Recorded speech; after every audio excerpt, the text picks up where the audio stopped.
இயற்கை நேசிக்கிறவங்க எல்லாருக்கும் என்னோட இனிமையான வணக்கம்.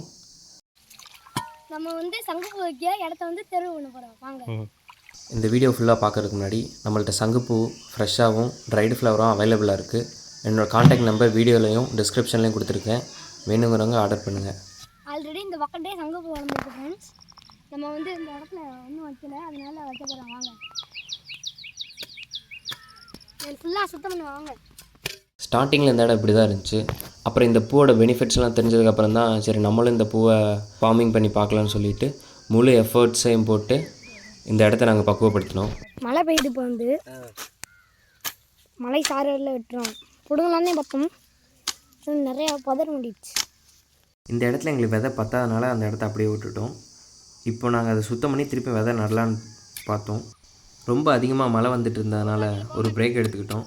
அதுக்கப்புறம் திருப்பி எங்கள் வேலையை ஸ்டார்ட் பண்ணிட்டோம்.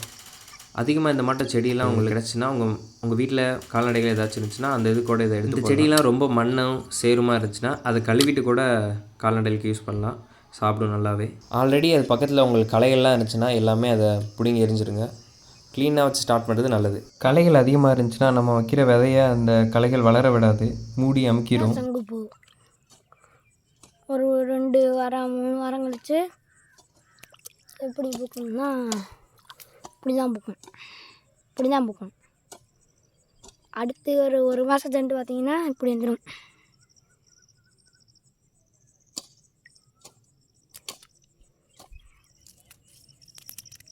பார்த்தீங்கன்னா இப்போ ப்ளூ கலர் தான்.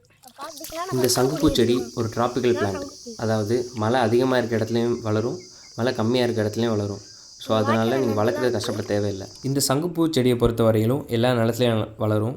அதுக்கேற்ற மாதிரி சூழ்நிலையும் அதுக்கேற்ற மாதிரியும் இடமும் இருந்தால் நல்லாவே வளரும். நீங்கள் உங்களோட இடம் காட்டில் செட் பண்ணும்போது முக்கோண ஷேப்பில் பார்த்துக்கிட்டே அமைங்க. ஏன்னா இது மழைக்காலங்கிறதுனால மழை அதிகமாகிறதுனால விதை நம்ம விதைக்கும் போது அது மூழ்கி இறந்துட சான்ஸ் இருக்குது.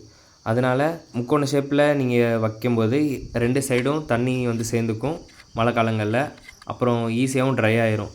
வேணுங்கிறப்ப அது தண்ணியை அப்சர்வ் பண்ணிக்கிட்டு அதுக்கேற்ற ஈல்டை கொடுக்கும். இந்த பூ இந்த மண்ணில் தான் வளருங்கிறதுலாம் இல்லை, இது எல்லா மண்ணிலையும் வளர்கிற மாட்டை தான் அடாப்ட் ஆகிருக்கு. அதனால் நீங்கள் எல்லா மண்ணிலையும் ட்ரை பண்ணி பார்க்கலாம். நாங்கள் அப்போதைக்கு ரொம்ப மழை பெஞ்சிட்டு இருந்ததுனால எங்களால் ஒழுங்காக சரியாக செய்ய முடியல. அதனால் சுத்தம் பண்ணிட்டும் பண்ணி வச்சுட்டு அடுத்த நாள் எல்லாம் சரி பண்ணிக்கலாம்னு நாங்கள் கிளம்பிட்டோம். பார்த்தீங்களா, நேற்று மழை வந்தனால நம்மளால் நிறுத்த முடியும். பார்த்தீங்களா, அப்படி வாங்க நல்லா சதிக்கலாம். ஈரம் காயலை, இன்னும் கொஞ்சம் கிடக்கு. நாளைக்கு கொஞ்சம் காயணும்னா நாளைக்கு கட்டுவாங்க. 2 நாள் மழை பெஞ்சு தொடர்ந்து, அதனால நம்மளால் வேலை செய்ய முடியல. இன்றைக்கி தான் ஸ்கூல் விட்டு வந்தோடனே டக்குன்னு நம்ம வேலையை அடுத்து நம்ம விதையை எடுத்து எப்படி எதுங்கன்னா அடுத்த வீடியோவில் பார்க்கலாம். நம்ம அடுத்த வீடியோவில் ஒரு விதை எப்படி தேர்ந்தெடுக்கிறது, அதை எப்படி வளர்கிறதுக்கு பக்குவப்படுத்துகிறங்கிறத பார்க்கலாம். உங்களுக்காக தான் இந்த வீடியோலாம் பண்ணுறோம். அடுத்தடுத்த வீடியோலாம் சீக்கிரம் பார்க்குறதுக்கு எங்கள் சேனலை சப்ஸ்கிரைப் பண்ணி பெல் பட்டனை ஆலில் போட்டுருங்க. லைக் பண்ணுங்கள், சப்ஸ்கிரைப் பண்ணுங்கள்.